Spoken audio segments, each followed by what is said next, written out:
virtualmente vamos a viajar hasta Ecuador, vamos a seguir con nuestra segunda ponencia. El día de hoy nos acompaña también Andrés Jaramillo. Él nos trae un tema muy importante, cómo hacer clic con los electores a través de las redes sociales de un candidato. Él, un poco de su trayectoria, de nuestro ponente, él es estratega en comunicación política, docente de posgrado, es ex asesor del Ministerio de Salud Pública de Ecuador, ex secretario de Comunicación de la Asamblea Nacional, ex editor del diario El Comercio, también obtuvo el premio Pulitzer por la investigación Panama Papers. El día de hoy tenemos el agrado de tener a nuestro amigo Andrés Jaramillo, el cual lo recibimos en esta plataforma con un cálido abrazo virtual. Bienvenido, estimado Andrés Jaramillo. No, muchísimas gracias a ustedes por la invitación y un saludo caluroso desde la mitad del mundo. Qué gusto tenerte acá, estimado. Antes de empezar con tu ponencia, vamos a hacer un recuento del anterior código. El código es E de Estefanía 369. E de Estefanía 369. Bien, estimado Andrés Jaramillo, te vamos a dejar con tu ponencia. Cómo hacer clic con los electores a través de las redes sociales de un candidato. Estamos muy atentos y acá dispuestos a cualquier requerimiento. Perfecto, muchísimas gracias. Bueno, como ustedes lo ven ahí, precisamente la propuesta que tenemos para esta tarde es brindarles algunos consejos, algunos tips sobre cómo lograr ese match, sobre cómo hacer que las redes sociales sean efectivamente un insumo para que puedan aportar en la campaña electoral. ¿Se me ayudan con la siguiente diapositiva, por favor? Generalmente, las redes sociales de un candidato suelen ser como una mala cita. Les voy a pedir que recuerden alguna o muchas de las malas citas que hemos tenido cualquiera de nosotros, ya sea con una pareja, con una persona que recién vamos a conocer, con nuestros amigos, con nuestros compañeros de trabajo. Una de las cosas que suele molestarnos cuando tenemos estas citas, por ejemplo, que la persona con la que vamos no pare de hablar, que constantemente monopolice la conversación y que no permita al resto de personas hablar. A mí en lo particular, por ejemplo, es una de las cosas que más me molestan cuando salgo con alguna persona. Pero además hay otros elementos también que suelen ser o que suelen condicionar las primeras citas. Por ejemplo, que esta persona termine hablando solamente de sí misma y nos empieza a hacer un recordatorio de los cargos que tuvo, de cuánto gana, del último carro que compró, de todo lo que ha logrado, como si se tratara de una entrevista de trabajo en lugar de una cita. Hace poco que tuve un taller precisamente para hablar sobre cómo gestionar redes sociales, me decían, otra de las cosas que nos molestan cuando tenemos una cita es que, sobre todo cuando se las organiza a través de estas nuevas aplicaciones en las que no nos conocemos previamente, dice, claro, a veces uno se construye una imagen de la persona, si la siente afable, amable, simpática, simpático, pero claro, cuando nos encontramos con la realidad, es absolutamente diferente a la imagen, a la percepción, a la idea que nos creamos sobre esa persona. Y por supuesto, también suele ocurrir que en muchas ocasiones esta persona termina hablando de todo menos de las personas que están involucradas con eso. Es decir, en algunos casos terminan hablando del ex. No sé si a ustedes les ha pasado que van a una cita y este se convierte en un recordatorio de todo lo que pasó con la expareja, en los sitios en donde fueron, la comida que solían ir a buscar, los momentos en que pasaron. Y claro, termina siendo momentos bastante incómodos, porque precisamente uno no va a una primera cita o una cita a estar escuchando del pasado. Entonces, algo muy parecido pasa con las redes sociales de un candidato. La siguiente diapositiva, por favor. Y es que seguimos o a veces tenemos esta concepción equivocada, por cierto, de que la comunicación aún es unidireccional. Y en este sentido, que yo puedo controlar el mensaje, es decir, que lo que yo emito desde mi canal o en diferentes canales es la realidad o es lo que se posiciona en la mente o en la percepción del receptor. Por tanto, creemos todavía que el receptor es un objeto pasivo, que no responde, que no participa, cuando es absolutamente todo lo contrario. Las nuevas tecnologías, el desarrollo de las redes sociales, los diferentes espacios online que se han creado, lo que nos da cuenta es que tenemos una comunicación bidireccional. Es decir, ya no controlamos ese mensaje. Nosotros podemos emitir un mensaje, pero la gente lo puede editar, lo puede convertir en un meme, lo puede asumir, ciertamente, en algunos casos, lo puede transformar en otros, pero es que además las personas están cada vez más informadas, mucho más informadas, son más impacientes, necesitan de respuestas, es decir, buscan entablar una conversación, buscan entablar un diálogo, que es precisamente la lógica de entender a una comunicación bidireccional, es decir, de ida y de vuelta. Y esto es fundamental, porque partimos de esta concepción, partimos de esta visión para poder entender precisamente cómo debemos gestionar las redes sociales de un candidato. La siguiente, por favor. Entonces, consecuentemente, como les había dicho, en las redes sociales, al igual que en las primeras citas, es imposible que el candidato hable solamente de sí mismo. Termina siendo cansón, a la gente termina agobiándole, termina haciendo demasiado ruido en las redes sociales. Y tal cual como nos ocurre en la primera cita, lo que generalmente pasa es que más bien se genera resistencia. Resistencia a ese candidato que termina hablando de las cosas que ha hecho, de toda la ayuda que da a la gente que ha sido afectada por un evento natural, de su experiencia, de lo bueno que ha sido un cargo en el cual ha ejercido una determinada función. Es decir, ese yoísmo, eso de parecer que estamos hablando al espejo, al final del día termina generando mucha resistencia y mucho ruido en audiencias en las que, como decíamos, quieren cada vez participar más, quieren que les escuchen. En este sentido, las redes sociales son unos canales fundamentales, por ejemplo, para recibir propuestas. Hay gente que hace propuestas muy interesantes para la campaña, pero a veces, porque no las escuchamos o no nos importa ver los mensajes que nos envían, nos perdemos de esas grandes ideas que pueden estar presentes dentro de las conversaciones. O quizás alguna persona, como escuchábamos a Steffi, solamente quiere que la saluden o quiere tener una respuesta sobre un problema, sobre un tema. Hay que considerar siempre y ponerse en los zapatos del otro al gestionar redes sociales. Porque si alguien se tomó la molestia de escribirnos para hacernos una pregunta, para hacernos una crítica, para hacernos un comentario, es indispensable que nosotros contestemos y que estemos dentro de esta lógica de tener una conversación y de tener un diálogo con las personas. La siguiente, por favor.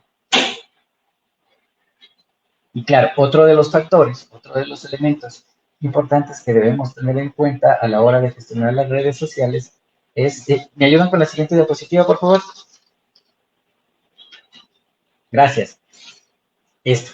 Muchas veces nos limitamos, y creo que en la gran parte de casos, lo que hacemos nosotros es convertir las redes sociales en una bitácora, un diario. Hoy me levanté, me fui a tal sitio, estuve en tal evento, luego vine, me acosté, vi la última serie de Netflix y dormí. Entonces, claro, termina siendo algo muy monótono, termina siendo algo poco interesante, pero además es que alimenta la infoxicación cuando estamos dentro de una campaña electoral. Porque ustedes habrán notado que todos los candidatos hacen exactamente lo mismo. Terminan haciendo una bitácora de sus cuentas y claro, en medio de tantos mensajes y de tantos ruidos y de tantas fotos, lo único que hacen es alimentar el ruido. Igual que cuando caminamos por una vía transitada y empezamos a escuchar un montón de claxons y no sabemos el claxon a qué carro corresponde.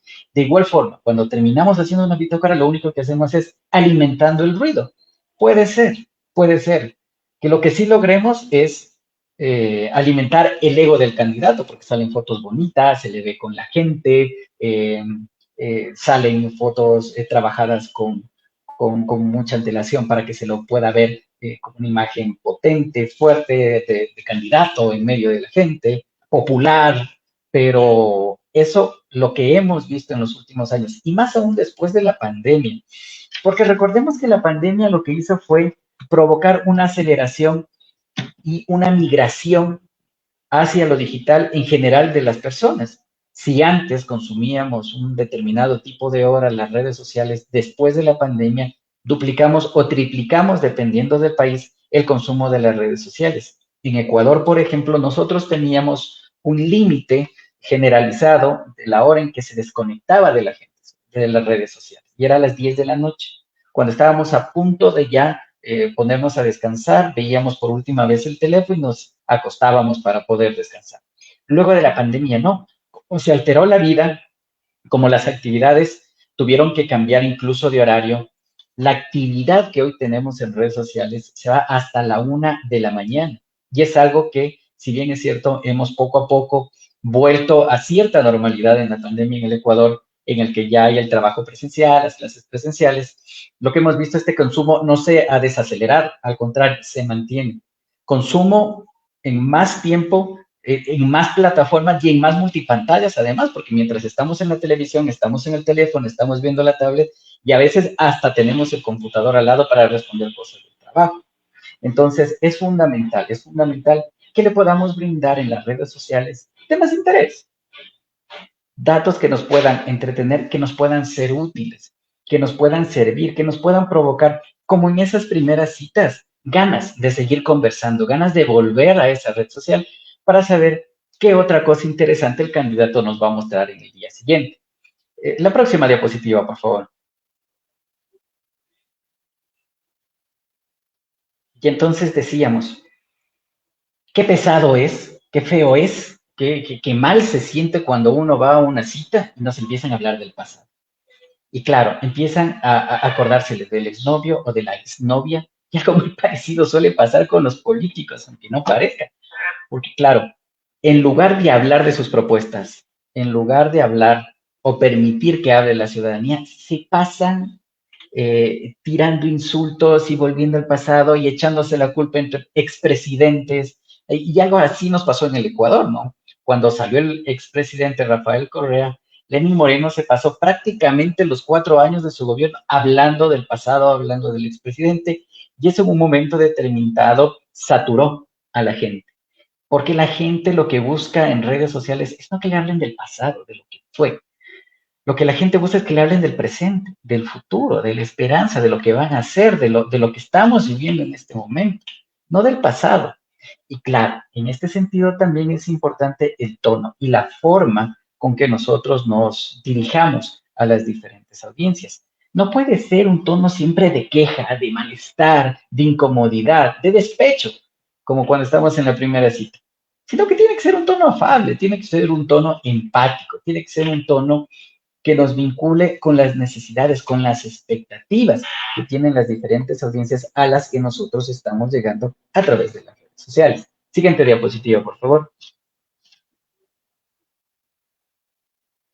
Y claro, lo que decíamos, uno de los errores principales es en redes sociales crear una imagen que no tiene absolutamente nada que ver con la imagen real del candidato.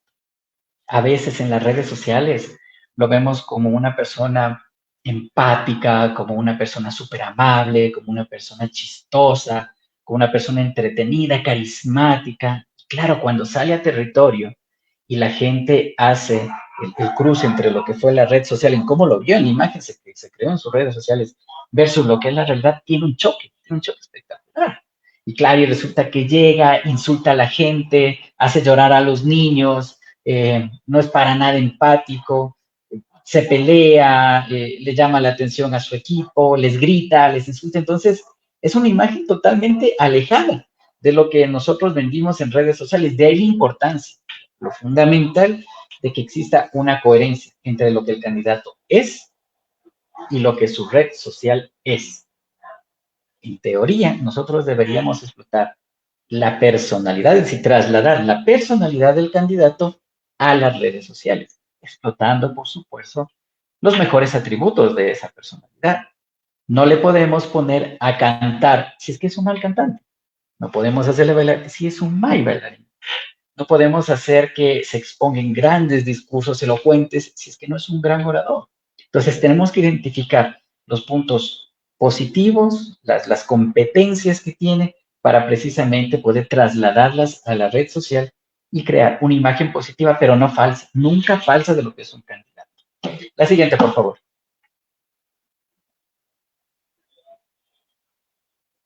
No podemos ser hostiles. Seguramente ustedes se han encontrado con redes sociales de candidatos que terminan siendo pendencieros, que terminan siendo violentos, que utilizan un lenguaje en el que insultan al otro, denuncian, enjuician, en los que terminan avasallando a los contrincantes y a veces incluso terminan respondiéndole mal o dirigiéndose mal a su propia audiencia. Cuando la gente lo critica, responde visceralmente. Cuando alguna persona le reclama por algunas palabras, por algún discurso, por alguna acción, por alguna actitud que tuvo, le responde de la misma forma, acusándole de oposición, que es una persona que está en contra, etcétera, etcétera, echándole la culpa a la otra persona, a nuestros propios audiencias. Imagínense que ustedes estén en una cita y que ustedes hagan un comentario y que esa otra persona con la que ustedes han termine endingándoles, termine señalándoles con el dedo y termine siendo eso, hostil, pendenciero, violento.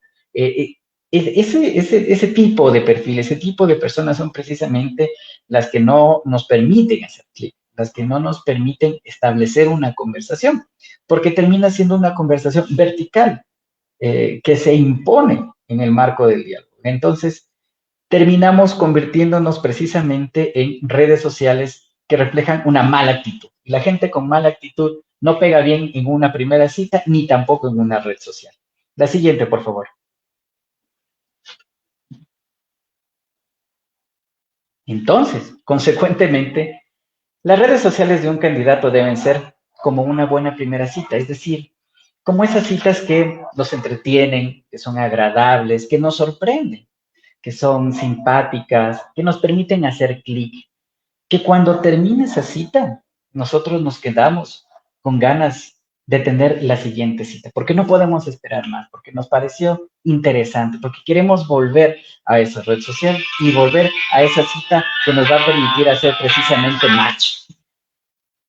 La siguiente, por favor. Y con eso, quiero invitarles a que piensen en eso, piensen en sus primeras citas, piensen en las citas más memorables que hayan tenido ustedes antes de poder gestionar una red social. Si es que hay alguna pregunta y el tiempo nos da, con mucho gusto se la respondo. Y también, bueno, ahí tienen las redes sociales, por si desean interactuar también y ampliar más este tema, pues encantado de poder conversar con ustedes.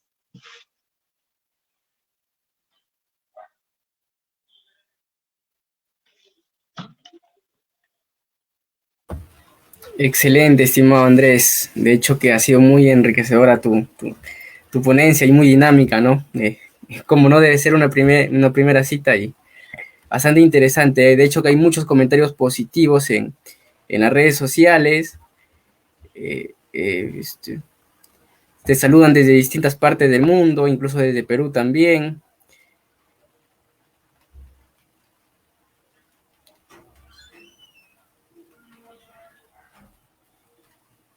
Muy buena ponencia, saludos desde Piura, nos comenta Carol Omar.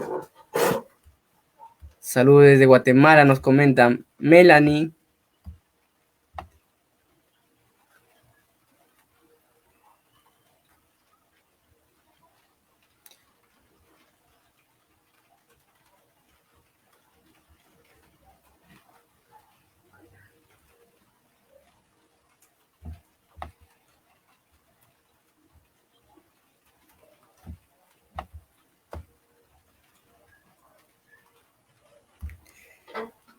Acá nos tenemos una pregunta de José Sosa Gómez. Nos dice, ¿es favorable hacer transmisión en vivo? ¿Cómo puede iniciar un candidato en redes sociales? En efecto, las transmisiones en vivo son uno de los productos que más engagement están generando en las campañas electorales, pero no podemos tampoco abusar de las transmisiones en vivo.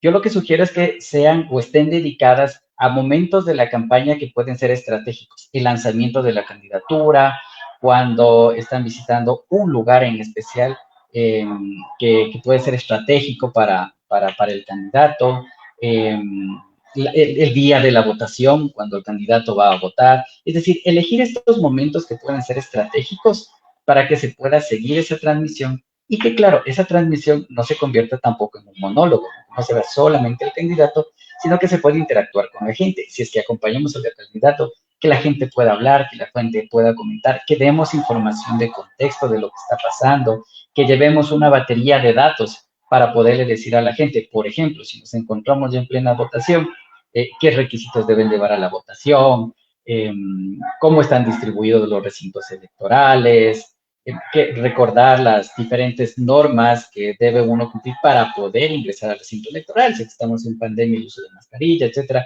Toda la información que pueda ser útil. Esos elementos y esa información útil es muy bien recibida en los streamings. También cuando se trata de contestar o de dar respuestas a coyunturas específicas, respuestas que la gente está necesitando conocer en ese momento en tiempo real, nos funciona muy bien los streams. Así es que hay que hacerlos, hay que aprovecharlos, pero tampoco abusar de este recurso. Genial, estimado. Acá también en relación a esa pregunta nos dicen, ¿y los TikToks también son importantes? Miren, en Ecuador nosotros despreciamos, por decirlo así, a los TikToks en la última campaña electoral, porque teníamos varios prejuicios sobre el TikTok. Uno, que era una red social de adolescentes, de jóvenes que no votan. Otro prejuicio que teníamos es que TikTok era una red social principalmente de entretenimiento, donde los jóvenes básicamente bailaban y hacían coreografías. Y teníamos antecedentes también de políticos que usaban TikTok y en lugar de incrementar su imagen positiva, terminaban dañándola, porque la frontera entre el ridículo y el éxito en redes sociales emergentes como TikTok es muy pequeña. Pero nosotros nos dimos cuenta que TikTok es un canal más y es un canal más emergente y es un canal que cada vez se está diversificando más. Es decir, ya no tienes solamente jóvenes ahí, ya tienes adultos, ya tienes personas que además se están informando sobre cosas políticas y sobre candidaturas. Entonces, si sabemos jugar con los simbolismos y tenemos un buen contenido, TikTok puede ser un gran canal para llegar a las audiencias. Pero si vamos a usar TikTok para hacerle bailar a un candidato que tiene dos pies izquierdos, seguro va a ser negativo.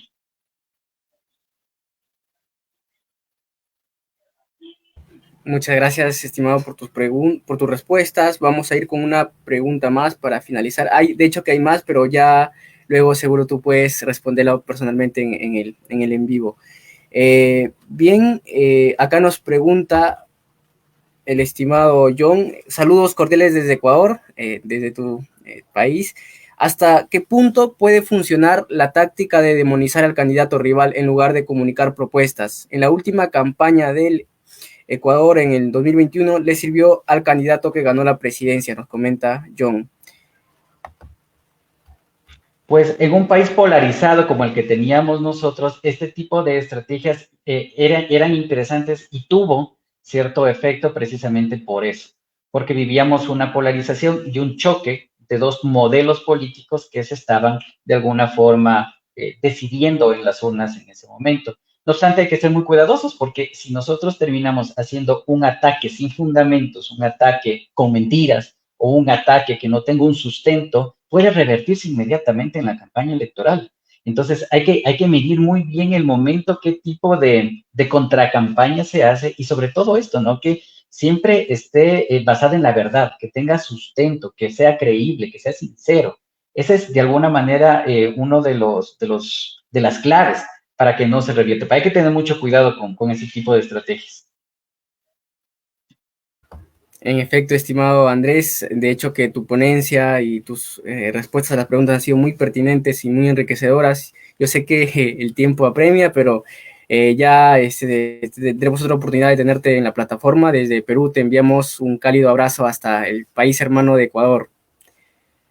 Muchísimas gracias al equipo de politólogos digitales y felicitaciones. Este esfuerzo que hacen cada año es fundamental en la coyuntura del Perú, en la coyuntura de la región y por supuesto para fortalecer la profesionalización de la comunicación política. Así es que les mando un abrazo gigante desde Quito, Ecuador, y como dices tú, pronto nos veremos.